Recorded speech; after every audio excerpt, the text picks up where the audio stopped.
കൊൽക്കത്ത യാത്ര തുടരുകയാണ്. ഇന്നത്തെ നമ്മുടെ ആദ്യത്തെ ഡെസ്റ്റിനേഷൻ മിഷണറീസ് ഓഫ് ചാരിറ്റിയാണ്. ദേ ഈ കാണുന്നതാണ് മദറിനെ അടക്കം ചെയ്ത കല്ലറ. ഇതിനോട് ചേർന്ന് മദറിന്റെ ജീവിതത്തിലെ പ്രധാന സംഭവങ്ങൾ ആലേഖനം ചെയ്തൊരു മ്യൂസിയവുമുണ്ട്. ഈ കാണുന്ന മദറിന്റെ റൂമാണ്. മദർ മരിക്കുന്നവരെ ഈ റൂമിലായിരുന്നു താമസിച്ചിരുന്നത്. ഇതിവിടെ വെച്ച് കണ്ടുമുട്ടിയ ഒരു സിസ്റ്ററാണ്. പുറത്തിറങ്ങി 2 പറാട്ടയും മട്ടൻ കീമാ ഫ്രീയും കഴിച്ചു. ദേ ആ ഓടിപ്പോകുന്നത് കൊൽക്കത്തയിലെ ട്രാം സർവീസാണ്.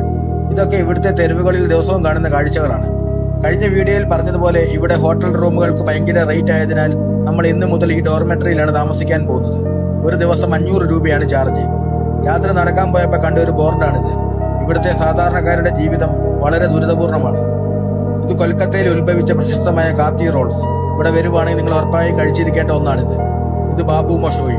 കൊൽക്കത്തയിൽ മാത്രം കിട്ടുന്ന ഒരുതരം ചാരായമാണ്. 600 മില്ലിക്ക് 155 രൂപയാണ് വില. അങ്ങനെ നമ്മൾ ഈ ബസ്സിൽ ഷാലിമാറിലേക്ക് പോയിക്കൊണ്ടിരിക്കുകയാണ്. ഈ പുള്ളിയാണ് നമ്മുടെ ബസ് ഡ്രൈവർ. രാത്രി 11 മണിക്ക് കൊൽക്കത്തയിലെ ഒരു തെരുവാണിത്. ഇത് കാണുമ്പോൾ നിങ്ങൾക്ക് മനസ്സിലാകും ഇവിടെ എത്രമാത്രം തിരക്കുണ്ടെന്ന്. 50 രൂപയ്ക്ക് ടീഷർട്ടും 100 രൂപയ്ക്ക് പാൻസും വരെ ഇവിടെ കിട്ടും. ആരെങ്കിലും ഉപയോഗിച്ചതാണോ എന്നറിയില്ല. അപ്പോൾ നമ്മുടെ കൊൽക്കത്ത യാത്ര ഇവിടെ പൂർണ്ണമാവുകയാണ്. അടുത്തൊരു സ്ഥലവുമായി കാണാം. അപ്പോൾ യാത്രകൾ തുടരും.